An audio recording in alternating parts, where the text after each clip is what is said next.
Hakuna kitu kilicho cha maana katika Biblia kama kukosa sikio la unabii.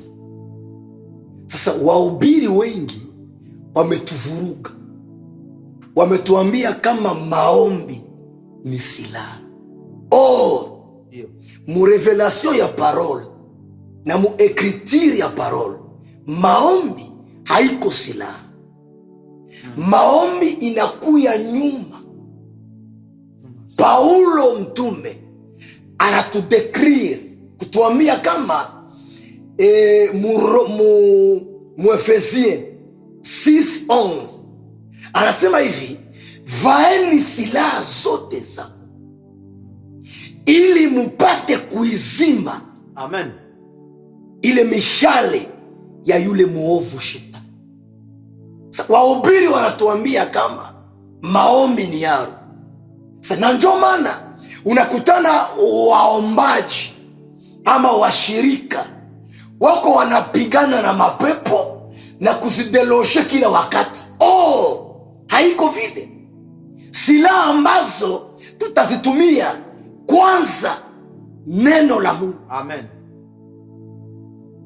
Silaha ya pili, imani, barikiwe, amen.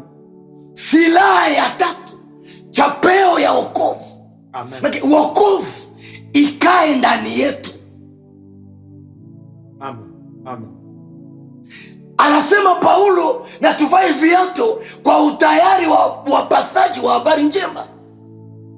Kisha maombi inakuya nyuma, amen. Ndio kitu ambacho nilitaka nikurevele leo magharibi.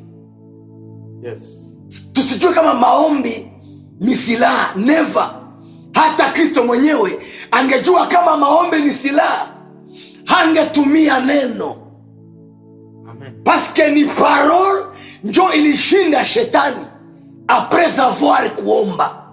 Parole kabisa. Yesu aliomba kwanza, neno likakuja. Sasa bila neno maombi haina nguvu. Ndio shida watu wako nayo hii kwa leo. Sasa nitaka niambie wasikilizaji ambao wanatufuata kwa video hii, kwa media hii, kuambia kama maombi haiko silaha. Tunaombaka tu juu tukae karibu na Mungu, amen. Yaani kuzungumza na Mungu, okay, kuongea pamoja na Mungu, kama vile Mungu alimwambia Yeremia, niite nitaitika. Ni katika maombi. Tena anasema njoni tusemezane, make kuya tuongee, amen. Sa maombi haiko arme. Sa tukitilize maombi kome arme, kila saa shetani atakuwa anatuonea, amen, amen. Kila wakati ibilisi atakuwa anatuonea, anatusaka. Tukitumia neno la Mungu kama silaha, amen, imani kama ngao, wokovu ulio kamili, ndipo tutazima mishale ya yule muovu shetani, amen, amen. Ndio maana Kristo alimwambia shetani, imeandikwa tena. Shetani alitafuta kumpiga Yesu kwa neno imeandikwa. Sasa kujua kama mwenyeko anaambia vile, njoo mwalimu wa neno. Akatoka mu revelation ya shetani, yakapanda mu revelation ya juu, akamwambia imeandikwa tena, amen.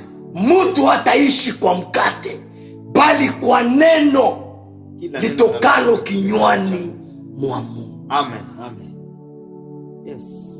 Nilitafuta kuwasaidia wasikilizaji leo watoke mwa hiyo distraction au hiyo ubishi ya kujua kama maombi ni silaha. Maombi haiko silaha. Na wewe mtazamaji naye tutazama magharibi ya leo, ili neno likubariki, likupatie nguvu, likupatie matumaini, amen. Ujue kama maombi haiko silaha. Maombi ni kifuniko cha hizi silaha zote ambazo Paulo mtume alizitaja pale kwa Waefeso 6:11 11. Bwana akubariki. Wewe ambaye utanisikiza, comment na ushare, na utakuwa umebarikiwa. Gawa hata kwa watu 10. Mungu atubariki. Amen. Amen.